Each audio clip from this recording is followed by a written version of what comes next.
Hi everybody, welcome to Revodu. It's Physics, Chapter 1, Electric Charges and Fields or Electrostatics, Part 9, Applications of Gauss's Law. तो part 8 में last lecture में हमने पढ़ा था Gauss law. Gauss law क्या है कि जो नेट फ्लक्स है किसी क्लोज सरफेस पे, नेट फ्लक्स मतलब phi is equals to closed integral of E dot d A is equals to, ये होता है वो जो सरफेस है जिस पे हम ये इंटीग्रल कर रहे हैं उस सरफेस के अंदर जितना चार्ज एनक्लोज्ड है Q enclose divide by epsilon naught. तो ये है हमारा गाउस लॉ, गाउस's लॉ। तो इसके अंदर मैं दो तीन चीज़ें दोबारा आपको बता देता हूँ। देखो इस चीज़ का मतलब क्या है, इसका मतलब होता है क्लोज्ड इंटीग्रल। क्लोज्ड इंटीग्रल मतलब हमें पूरे सरफेस पे इसका इंटीग्रल करना है। इलेक्ट्रिक फील्ड क्या है कि सपोज जैसे कोई मैं एक बॉडी बना देता हूँ, ठीक है, उसके सरफेस पे हम कोई एक स्मॉल एलिमेंट लेते हैं, ये डी ए, ठीक है। तो ये तो है हमारा डी ए जो स्मॉल एलिमेंट ले रहे हैं, और इस एलिमेंट पर मतलब इस सरफेस पर जो इलेक्ट्रिक फील्ड है वो इलेक्ट्रिक फील्ड है ये, ठीक है। तो यहाँ पर जो हम ई लेंगे वो इस सरफेस पर जो इलेक्ट्रिक फील्ड है वो लेंगे। तो अगर हमारा एरिया वेक्टर है ये और हमारा ई है ये, तो ये जो अगर एंगल होगा थीटा, तो वो थीटा कौन सा एंगल है, जब हम इसको रिजॉल्व करेंगे ई डॉट डी ए को तो हम लिखेंगे E D A cos theta, तो वो कॉस थीटा ये वाला एंगल है, ओके, ई और एरिया वेक्टर के बीच में। और क्यू एनक्लोज जैसे कि बता दिया मैंने कि ये जो गॉसियन सरफेस है, ठीक है, जहाँ पर हम ये सरफेस इंटीग्रल कर रहे हैं उसके अंदर सरफेस के अंदर कितना चार्ज एनक्लोज्ड है। और इसमें दो तीन चीज़ें याद रखने वाली चीज़ें क्या है कि जो हम गॉसियन सरफेस बनाते हैं हमें ध्यान रखना है कि वो कोई डिस्क्रीट चार्ज से पास ना हो। डिस्क्रीट चार्ज का मतलब है जैसे यहाँ पर कोई चार्ज रखा हुआ है +3 कूलम, तो उस चार्ज के ऊपर से नहीं जाना चाहिए हमारा सरफेस, उसको ऐसे कट नहीं करना चाहिए। हाँ, लेकिन अगर कोई सिलेंडर है सपोज जो कि यूनिफॉर्मली चार्ज है या फिर नॉन यूनिफॉर्मली चार्ज है, कंटिन्यूस डिस्ट्रीब्यूशन है, तो ये क्रॉस कर सकते हैं और हमारा जो क्यू इनक्लोज्ड होगा वो ये वाला पार्ट होगा, अंदर वाला। इलेक्ट्रिक फील्ड टोटल आएगी इसकी वजह से भी, लेकिन हमें जो क्यू एनक्लोज्ड लेना वो ये लेना है। तो इसको एग्जांपल से बता देता हूँ। अगर जैसे कोई वायर है, ठीक है, चार्ज वायर है, और हमें इधर इलेक्ट्रिक फील्ड निकालनी है, तो सपोज हम जो गॉसियन सरफेस लेते हैं वो कुछ ऐसे लेते हैं। तो जब क्यू एनक्लोज्ड लेंगे तो हम सिर्फ ये वाला पार्ट लेंगे, ठीक है, लैम्डा इंटू ये भी कोई जो लेंथ होगी इंटू एल, ओके। लेकिन यहाँ पर जो इलेक्ट्रिक फील्ड आएगी वो पूरे की वजह से आएगी, क्योंकि जो फ्लक्स हम निकालेंगे वो सब कुछ अपने आप कैलकुलेट कर लेगा, ओके। तो ये बात हो गई फॉर्मूले की, इस फॉर्मूले को आराम से समझिए, ठीक है। आगे बढ़ते हैं। तो इस वीडियो के मेन चीज़ पर आते हैं। वो मेन चीज़ क्या है कि हम गॉस लॉ को यूज़ करते हुए जो सॉलिड बॉडीज़ हैं, ठीक है, नॉन पॉइंट चार्जेस जो हैं, उनका इलेक्ट्रिक फील्ड कैसे निकालें, ओके। तो वायर है, सिलेंडर है, डिस्क है, कुछ भी होगा, हम अगर कहीं पर इलेक्ट्रिक फील्ड निकालेंगे तो क्या आएगा। तो देखो पहली बॉडी जिसके लिए हम इलेक्ट्रिक फील्ड निकालेंगे वो है इनफाइनाइटली लॉन्ग वायर। तो electric field due to an infinitely long charged wire, और ये यूनिफॉर्मली चार्ज्ड है, ठीक है, यूनिफॉर्मली चार्ज्ड है। तो हमें क्या दे रखा है, देखो हमें एक ये वायर है, हमें एक वायर दे रखी है जो कि इनफाइनाइटली लॉन्ग है, और इस पे चार्ज पर यूनिट लेंथ भी हमें दे रखा है लैम्डा, ओके। हमसे पूछा जा रहा है कि इस वायर से अगर मैं r यूनिट डिस्टेंस पे जाऊं तो इस पॉइंट पे इलेक्ट्रिक फील्ड हमारी क्या आएगी। तो जैसे कि आपको याद होगा हमने पार्ट 7 के अंदर जो कंटिन्यूस चार्ज डिस्ट्रीब्यूशन वाला वीडियो था उसके अंदर हमने ये एग्जांपल किया था कि अगर हमें वायर है जो कि यूनिफॉर्मली चार्ज्ड है, अगर हम किसी डिस्टेंस r पर इलेक्ट्रिक फील्ड निकालनी है उस पॉइंट पर, तो हम कैसे निकालेंगे। तो हमने क्या किया था, हम x डिस्टेंस ऊपर गए थे, dx लेंथ का एक एलिमेंट लिया था, उसको एक छोटा चार्ज बनाते हुए हमने इलेक्ट्रिक फील्ड निकाली थी, फिर हमने पूरे वायर पर उसको इंटीग्रेट कर दिया था, उस छोटे छोटे एलिमेंट को सबको ऐड कर दिया था, फिर हमारा नेट इलेक्ट्रिक फील्ड आ गया था। वो आया था हमारा 2k लैम्डा बाय आर, ठीक है, अब इसको हम गॉस लॉ से करते हैं। वहाँ पर हमने इतने इंटीग्रेशन किए थे, इतना बड़ा प्रोसीजर था उसको निकालने का, यहाँ पर देखो हम कितने इजीली कर सकते हैं। तो देखो गॉस लॉ के अंदर, गॉस लॉ के थ्रू अगर हमें किसी का इलेक्ट्रिक फील्ड निकालना है तो वहाँ पर सबसे पहला स्टेप क्या होता है, हमें एक गॉसियन सरफेस बनानी है। तो गॉसियन सरफेस बनाते वक्त जैसे कि मैंने पिछले लेक्चर पार्ट 8 में बताया था कि हमें दो चीज़ों का ध्यान रखना है, और वो दोनों चीज़ें किससे फुलफिल होती हैं, सिमेट्री से, कि हमारी हर पॉइंट पे इलेक्ट्रिक फील्ड सेम हो, और इलेक्ट्रिक फील्ड और एरिया वेक्टर जो सरफेस पे स्मॉल स्मॉल एलिमेंट के जो एरिया वेक्टर है, हर जगह पर एरिया वेक्टर के बीच में और इलेक्ट्रिक फील्ड के बीच में एंगल 0 हो। ठीक है, तो वो दोनों चीज़ें अगर हम देखते हुए अगर हम गॉसियन सरफेस बनाते हैं तो हमारी कैलकुलेशन बहुत ईजी हो जाती है। तो देखो सबसे पहला है हमें वो देखना है कि इलेक्ट्रिक फील्ड सेम कहाँ का है। तो अगर यहाँ आर पर इलेक्ट्रिक फील्ड सपोज कोई ई है, तो ऑब्वियसली अगर मैं इस पॉइंट पे आऊँ इसके मिरर इमेज पे, ठीक है, पीछे की तरफ, और ये आर है, तो यहाँ भी इलेक्ट्रिक फील्ड सेम आएगी क्योंकि ये भी आर डिस्टेंस पे, ये भी आर डिस्टेंस पे है। हाँ, भले ही डायरेक्शन इधर आएगी और इसकी डायरेक्शन इधर आएगी, लेकिन मैग्नीट्यूड सेम होगा। सिमिलरली अगर मैं एक पॉइंट लूँ बाहर की तरफ, ठीक है, आपकी तरफ, जैसे स्क्रीन से बाहर, ठीक है, जेड डायरेक्शन में, तो अगर मैं वहाँ आर यूनिट डिस्टेंस पे इलेक्ट्रिक फील्ड निकालूँ तो वहाँ भी बाहर की तरफ आएगी, लेकिन स्ट्रेंथ ई ही रहेगा। ठीक है, सिमिलरली आर यूनिट डिस्टेंस पीछे। तो अगर मैं ऐसे सारे पॉइंट्स लूँ तो ये क्या बनेगा, एक डिस्क बनेगी। ठीक है, एक स्मॉल ऐसे डिस्क बन जाएगी, और इस डिस्क के पेरिफेरी पे, ठीक है, एक डिस्क नहीं, सॉरी मैं रिंग बोलूँगा, एक रिंग बन जाएगी स्मॉल, और हर पेरिफेरी के हर पॉइंट पे जो इलेक्ट्रिक फील्ड है वो सेम है। ठीक है, डायरेक्शन भले ही अलग है।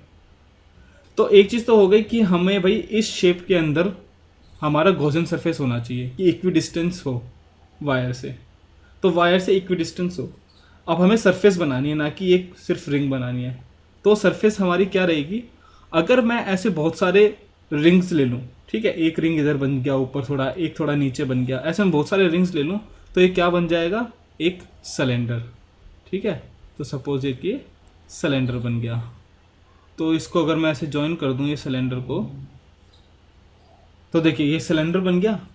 अच्छा, अब हमारे यहाँ आता सेकंड पॉइंट कि एरिया वेक्टर और इलेक्ट्रिक फील्ड में एंगल 0। तो देखो अगर मैं यहाँ कहीं भी एक स्मॉल एरिया वेक्टर एक स्मॉल एलिमेंट लेता हूँ, एरिया एलिमेंट, ठीक है, तो देखो यहाँ पर किसी भी पॉइंट पे इलेक्ट्रिक फील्ड बाहर की तरफ है और एरिया वेक्टर भी इस सरफेस की नॉर्मल डायरेक्शन मतलब बाहर की तरफ है, तो दोनों के बीच एंगल कितना हो गया, 0 डिग्री, है ना। तो इस सिलेंडर के किसी भी सरफेस पे आप देखो इलेक्ट्रिक फील्ड की डायरेक्शन और एरिया वेक्टर की डायरेक्शन सेम आएगी। Make sense? ठीक है, तो ये है हमारा परफेक्ट गॉसियन सरफेस। अब आप यहां बोलोगे लेकिन गॉसियन सरफेस में तो ये पार्ट भी आ रहा है ना, और यहां तो इलेक्ट्रिक फील्ड सेम नहीं होगी क्योंकि इस पॉइंट पे इलेक्ट्रिक फील्ड कुछ है और इस पॉइंट पे कुछ है, इस पॉइंट पे कुछ है। लेकिन यहां पर हम इसे गॉसियन सरफेस क्यों ले सकते हैं कि अगर मैं एक एरिया एलिमेंट लूं, ठीक है, तो इस एरिया एलिमेंट का जो एरिया वेक्टर आएगा वो आएगा ऊपर की तरफ। ओके, और यहां पर इलेक्ट्रिक फील्ड हर पॉइंट पे इस प्लेन में कहां पर आएगी, यहां बाहर की तरफ। ऐसे इसको दूसरे कलर से दिखा देते हैं, इलेक्ट्रिक फील्ड हमेशा इधर आएगी कोई भी पॉइंट पे। ठीक है, तो देखो सारे एरिया वेक्टर ऊपर हैं छोटे छोटे, और सारे जो इलेक्ट्रिक फील्ड है हर पॉइंट पे वो इस डायरेक्शन में, तो दोनों के बीच में एंगल कितना हो गया, 90 डिग्री। तो net flux through this surface और ये जो बॉटम वाला सरफेस होगा वो कितना हो गया, 0। ठीक है, तो ये गॉसियन सरफेस एक अच्छी गॉसियन सरफेस है, हमारी कैलकुलेशन बहुत ईजी होगी। तो हमारा जो नेट फ्लक्स आएगा वो सिर्फ ये जो कर्व सरफेस है ना, ये वाला जो कर्व सरफेस है इसकी वजह से आएगा, इन दोनों की वजह से नहीं आएगा, क्योंकि एंगल वहाँ पर 90 डिग्री हो जाएगा इलेक्ट्रिक फील्ड और एरिया वेक्टर में। तो देखो अब हमें यहाँ इलेक्ट्रिक फील्ड निकालनी है, तो हम क्या करेंगे, हमें पता है फॉर्मूला हमारा क्या है कि close integral of E dot d A is equals to होता है Q enclosed upon epsilon naught. तो देखो हमें क्लोज इंटीग्रल करना है तो हमें इसे 3 पार्ट में डिवाइड कर सकते हैं, एरिया को, टोटल एरिया को। एक ये वाला पार्ट कर्व्ड जो है, और एक ये ऊपर वाला क्रॉस सेक्शनल वाला पार्ट और नीचे क्रॉस सेक्शन पार्ट। ठीक है, लेकिन ये जो दोनों पार्ट हैं टॉप और बॉटम, वहाँ पर इलेक्ट्रिक फील्ड की डायरेक्शन एरिया वेक्टर, जैसे कि अभी मैंने बताया 90 डिग्री है दोनों के बीच में एंगल, तो ये दोनों का फ्लक्स 0 आएगा। तो टोटल फ्लक्स में कंट्रीब्यूशन सिर्फ इस चीज़ का आएगा। ओके, तो यहाँ पर हम लिख सकते हैं E इंटू डी ए और कॉस 0 डिग्री, और ये हमारा है मिडल वाला सरफेस, और बाकियों के लिए 0 0 हो गया, तो +0 कर देते हैं, +0, और Q enclosed upon epsilon not. ठीक है, तो जब हम देखो यहाँ पर हमने ये दोनों चीज़ें क्यों ली, क्योंकि हमें क्लोज सरफेस बनाना है, और क्लोज सरफेस तभी बनेगा जब हम ये दोनों पार्ट लें। ठीक है, लेकिन फ्लक्स में कंट्रीब्यूशन दोनों की वजह से 0 आएगा। मैं बार बार बता रहा हूँ ताकि आपको थोड़ा सा क्लियर हो जाए। और E हमारा हर पॉइंट पे सेम है कर्व्ड सरफेस के लिए, तो E हम बाहर ले लेते हैं, इंटीग्रल ऑफ डी ए और Q enclosed upon epsilon not. और ये इंटीग्रल कितना आएगा, मतलब पूरा सरफेस एरिया 2πRL है ना। ये जो इसका जो सरफेस टोटल सरफेस एरिया आएगा होगा 2πRL। तो हम लिख सकते हैं E into 2πRL is equals to Q enclosed. देखो यहाँ पर एनक्लोज चार्ज कितना है, ये वाली जो वायर की पार्ट है यही सिर्फ एनक्लोज्ड है इस सिलेंडर में, तो इतना ही चार्ज आएगा। तो यहाँ पर चार्ज कितना आएगा हमारा Q enclosed, lambda charge per unit length into L, L इसका सिलेंडर का हाइट है। ठीक है, तो L, तो ये आ गया lambda into L upon epsilon naught. तो हमारा इलेक्ट्रिक फील्ड क्या आ गया, L से L कट गया, lambda upon 2πR epsilon not. अगर मैं ऊपर नीचे 2 से मल्टीप्लाई डिवाइड कर दूं ऐसे, तो 4π एप्सिलॉन नॉट क्या होता है K, तो 2K लैम्डा बाय R। तो हमारा इलेक्ट्रिक फील्ड क्या आ गया, यूनिफॉर्मली चार्ज्ड वायर की वजह से जो कि इन्फाइनाइटली लॉन्ग है, 2K लैम्डा बाय R। तो ये तो हो गया एक लीनियर बॉडी के लिए। अब एक प्लेनर बॉडी के लिए करते हैं। ओके, तो हमारा सेकंड पार्ट है electric field due to infinitely long planar sheet which is uniformly charge with surface charge density sigma.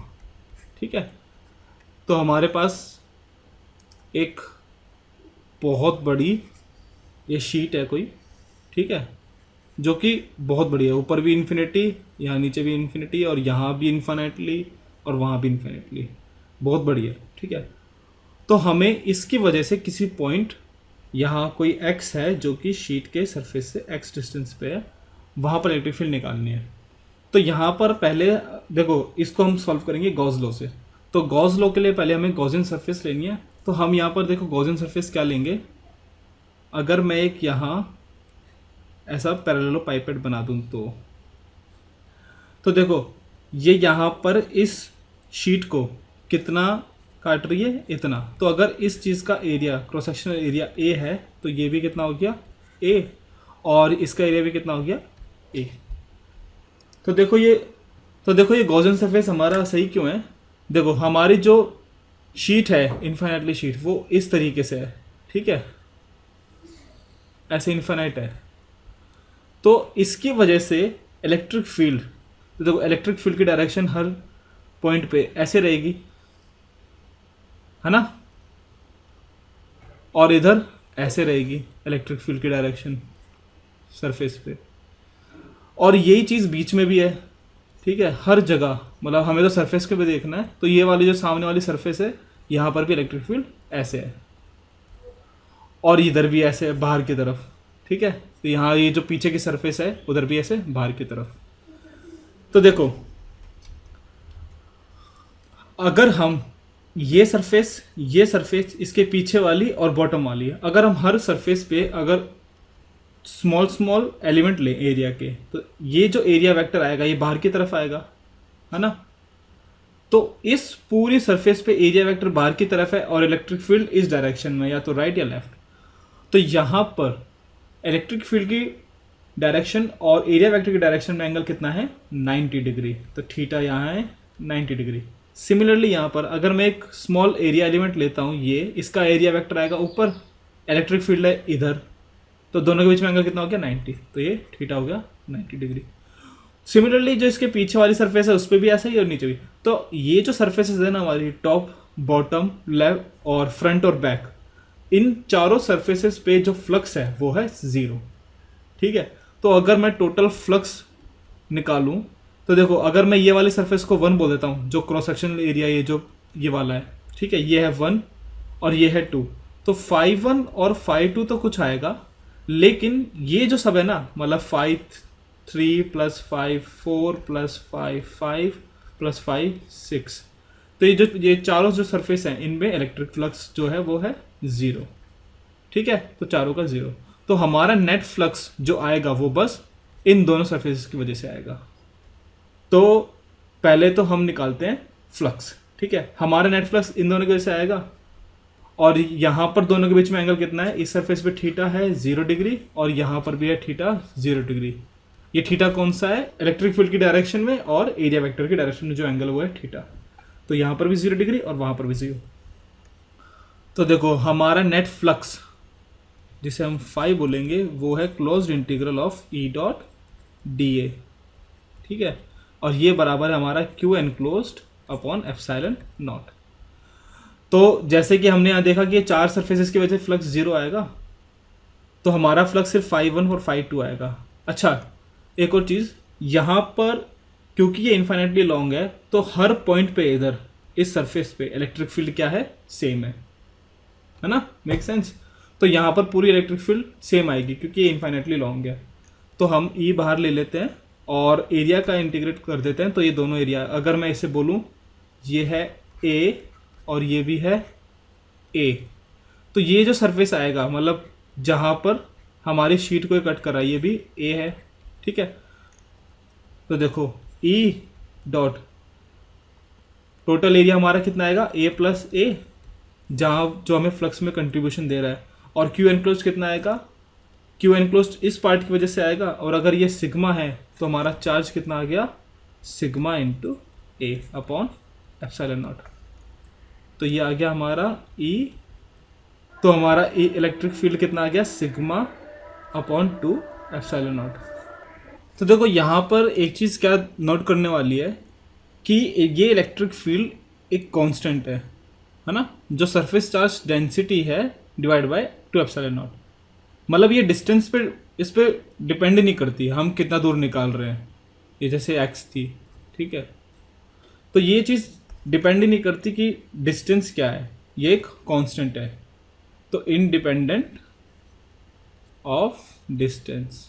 मतलब इसका मतलब है कि कोई भी पॉइंट होगा, अगर इधर है तो यहाँ भी इलेक्ट्रिक फील्ड ये है सिग्मा अपॉन 2 एप्सिलॉन नॉट, अगर इधर है तो भी ये है, अगर यहाँ नीचे है तो भी सिग्मा अपॉन 2 एप्सिलॉन नॉट इस डायरेक्शन में, अगर ये पॉजिटिव है तो ओके, नेगेटिव है तो इसकी तरफ।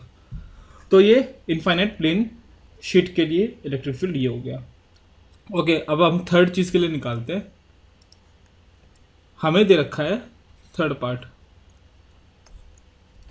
Electric field due to uniformly charged, अभी तक जो भी हम कर रहे हैं सब यूनिफॉर्मली चार्ज के लिए कर रहे हैं, uniformly charged thin spherical shell. ठीक है, तो देखो हमारे पास एक थिन स्फेरिकल शेल है जिस पे हमने कोई चार्ज दिया हुआ है Q। ठीक है, प्लस Q है सपोज, तो हमने इसको चार्ज दिया हुआ है Q, ये हमें गिवन है प्लस चार्ज। ठीक है, और इसका जो रेडियस है शेल का हमें वो भी पता है, ये है R। तो क्योंकि थिन स्फेरिकल शेल है, अंदर से खाली है, तो जो हमने चार्ज दिया वो सब कहाँ आ जाएगा, सरफेस पे, ऐसा हम डॉट से शो कर देते हैं। तो सारा चार्ज कहाँ है, सरफेस पे। हमसे पूछा जा रहा है कि इलेक्ट्रिक फील्ड निकालो सेंटर से R डिस्टेंस पे। ठीक है, अब ये R जो डिस्टेंस है ये इस R से छोटा भी हो सकता है, बड़ा भी हो सकता है, बराबर भी हो सकता है। तो हम 3 R की जो रेंज है वो डिफाइन कर देते हैं। तो पहला है कि R बड़ा है R से, केस 1। सेकंड, R इक्वल है बड़े R के रेडियस के, और थर्ड है कि जो R है जहाँ पर हम निकाल रहे हैं वो छोटा है रेडियस है, मतलब इनसाइड लाई करता है। तो ये है आउटसाइड, ये है सरफेस, और ये है इनसाइड। ठीक है, इन लिख देते हैं। तो ये 3 हो गए।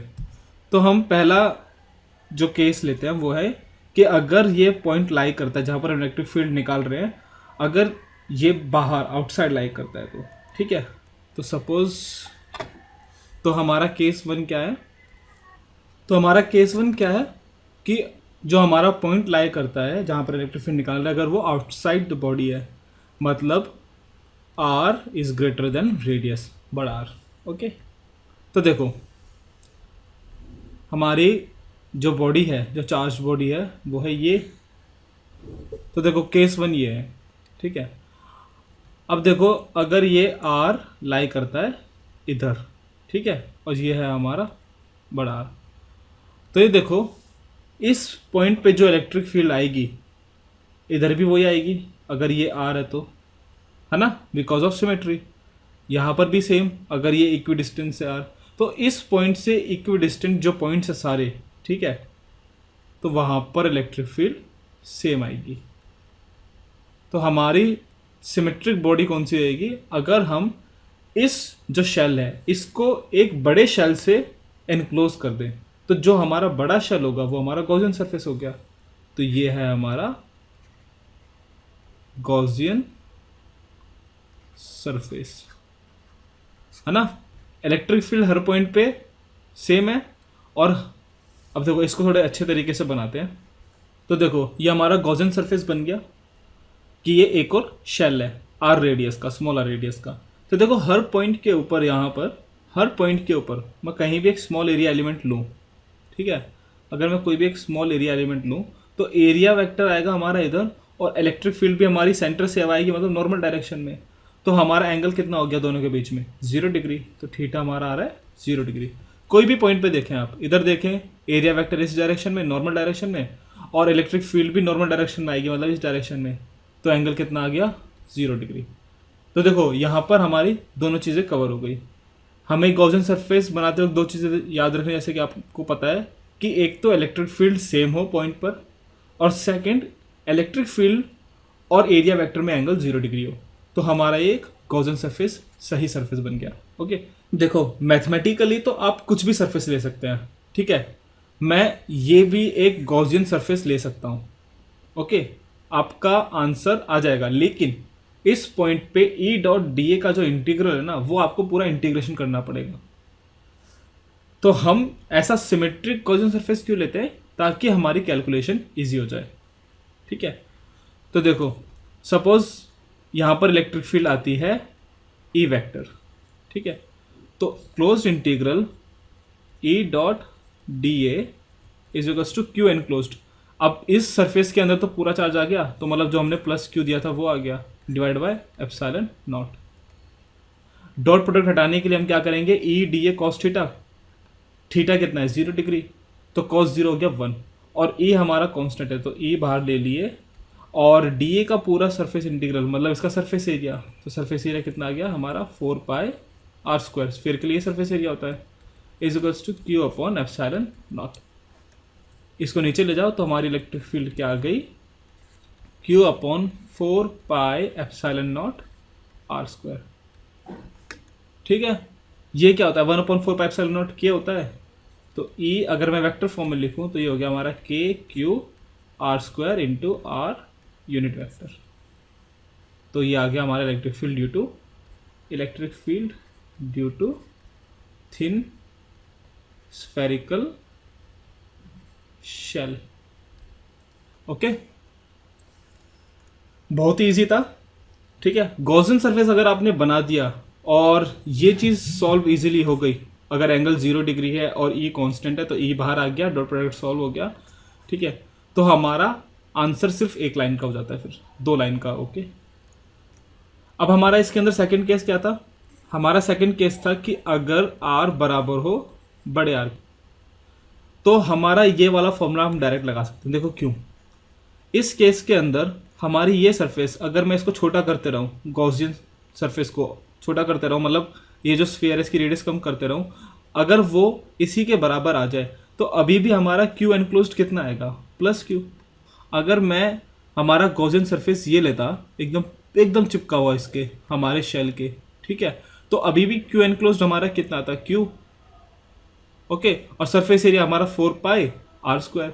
तो हमारा सेकंड केस में ई क्या आ जाएगा, K Q r square into r unit vector. ठीक है, अब करते हैं थर्ड केस। थर्ड केस था हमारा कि अगर आर स्मॉल है आर से।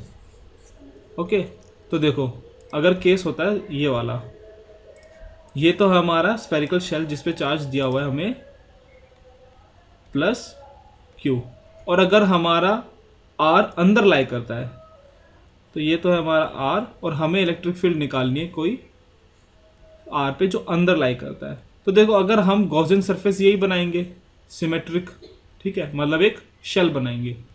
अब इस शेल पर, ठीक है, अगर यहाँ पर कोई इलेक्ट्रिक फील्ड एग्जिस्ट करती है तो हर पॉइंट पे सेम ही आएगी, सिमेट्रिक है। ओके, तो देखो हम फॉर्मूला लगाते हैं हमारा integral E dot d A is equals to Q enclosed upon epsilon naught. तो ये देखो कि क्यू एनक्लोज्ड कितना आएगा इस गॉसियन सरफेस में। अब देखो ये अगर हमारा गॉसियन सरफेस है तो अंदर तो कोई चार्ज है ही नहीं, सारा चार्ज तो बाहर है क्योंकि ये शेल है। तो क्यू एनक्लोज्ड हमारा कितना आ गया, 0। तो क्योंकि हमारा क्यू एनक्लोज्ड 0 है, ये चीज़ होगी 0, तो हमारा फ्लक्स 0 मतलब इलेक्ट्रिक फील्ड 0। तो electric field inside a shell is 0 क्योंकि चार्ज इनक्लोज्ड नहीं है। ओके, ठीक है, तो ये होपफुली आपको क्लियर हो गया होगा।